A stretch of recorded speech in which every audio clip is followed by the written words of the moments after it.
Good evening, everyone. Thank you for joining us. I'm Brook Bortz. Well, the city of Huntsville is doing some belt tightening. That's because tax revenues are down along with the local economy. Well, the Sam Houston football team is suiting up for a new season and a new coach. After a losing streak last year, the players hope to win a championship. And our basketball team had quite an adventure at the big dance. Derek will stop by with a recap for us, so don't go anywhere. Huntsville police are at it again, seeking a suspect after 6 vehicles were burglarized last week. If you're interested in signing up, you can contact Candy Harris at the address on your screen or just stop by the Sam Center. Monday's the last day for those needing child care to pre-register their kids. Police need your help tonight for any information on tire thieves who targeted a local dealership. The 50th annual Jazz Festival was hosted on campus recently, and City Council faces a long meeting to find out what's on the agenda. All that and more coming up on News 7 at 5:30. If you're a college student, you know graduation and finals are just around the corner. It's an exciting time, but also a stressful one. You can also learn about the myths of rape on campus in the LSC room 320 tomorrow at 5 p.m. In light of all of this, would your child know what to do when bad weather strikes? Well, Severe Weather Awareness Week in Walker County hopes to help get the kids ready. And a local nurse is facing charges tonight after police say she stole thousands of dollars in painkillers while working at Huntsville Memorial. As Austin Connie reports, police also suspect she may have committed similar crimes in South Carolina. The last time Donna Gus saw her father was when she was 6 years old. That's when her and her mother left England to live in the U.S. And even though her mom never looked back, Donna never gave up on finding her father. Years later, and with the help of social networking, she finally found what she was looking for. The big moment is now just minutes away, and Donna's feeling a little anxious as she waits for her father's arrival. I just want to hold him. I want to feel his heartbeat. I want to know what he smells like. After leaving England, her mother never talked about the family they left behind. All Donna had was a picture of her and her father. I knew his name was David. I knew his name was David Goddard.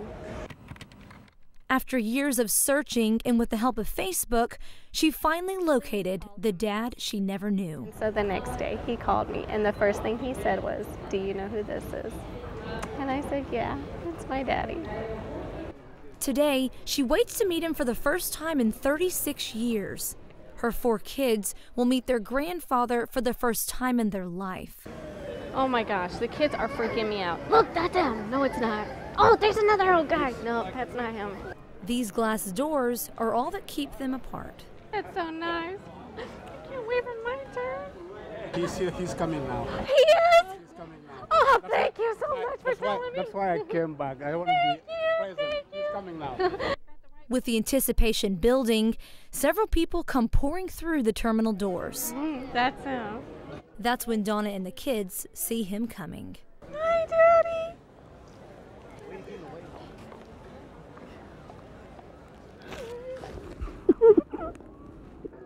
I'd have traveled the world for you, honey. I would have done. I'd have traveled the world for you. He says he always had a fear of never seeing his daughter as a grown woman. All he knew was the little girl in a picture. And here you are, freckles and all. I got her back. For all these years, I got her back. Brook Bortz, Fox 26 News. Some people might soon be seeing higher energy bills. The utility provider Energy has proposed a rate increase. Cooking with the microwave or flipping on the light is usually done without thinking twice. But if Energy does raise rates, the average customer will pay $26 more a month, making homeowners like Chris Stanley think again about conserving electricity. So I'd say it's shocking. Yeah, I'm not pleased at all. Energy customers could see bigger bills as early as this fall, but if the Public Utility Commission approves the increase in November, customers will see a 23% hike. What's more, the higher rates would be retroactive to September.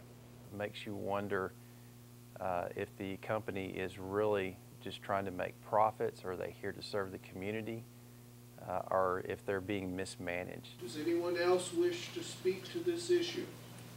Many cities around Texas are taking Energy to court. Huntsville City Council met yesterday to discuss filing a lawsuit against Energy to protest the huge hike, but it's a long process. And these things ordinarily take a couple of years. So that's where we're at. It'll take a couple of years. But we're focused on getting the people's money back, so that's what we'll try to do. Energy says the higher rates are justified because it needs to recover the cost of electricity it buys from sister companies to light our homes right here in Huntsville. Good. This businessman, now running as a Texas governor hopeful, has big goals even though he's up against big competition. If we measure the politician, they've been failures in the state of Texas. So it's time for a business person who's concerned about the real people. Farouk Shami has made a few controversial statements and is under some criticism for never holding political office before. But he believes his experience as a business owner and founder of the beauty products company Chi is all he needs to lead Texans. Without any selfishness, without being a political career person, I'm a business person who can balance the budget, who can create jobs, who can bring the American dream to everybody. Coming from a working class background, once a teacher and hairstylist, Shami wants to help the average American. If he becomes governor, he promises Texans to create 100,000 jobs in Texas or give the state $10 million. But I know, I will do it immediately. I will put people to work right away. That's the first thing. And instead of paying people unemployment, why can't we put them to work? Shami says in creating those new jobs, he won't be leaving anyone out. He points to his newest factory located here in the struggling 5th Ward. 3,000, yeah, he's brought 3,000 jobs to Texas. But there are more than just employment issues he hopes to address if elected as governor. We're, one of the most polluted states in the whole world. And Houston, as I said earlier, is the 3rd most toxic city. Let's go to really something useful and safe for our generations to come. Shami thinks there is a need for natural energy so Texans can pay a lot less on their electricity bills. Brook Bortz, Fox 26 News.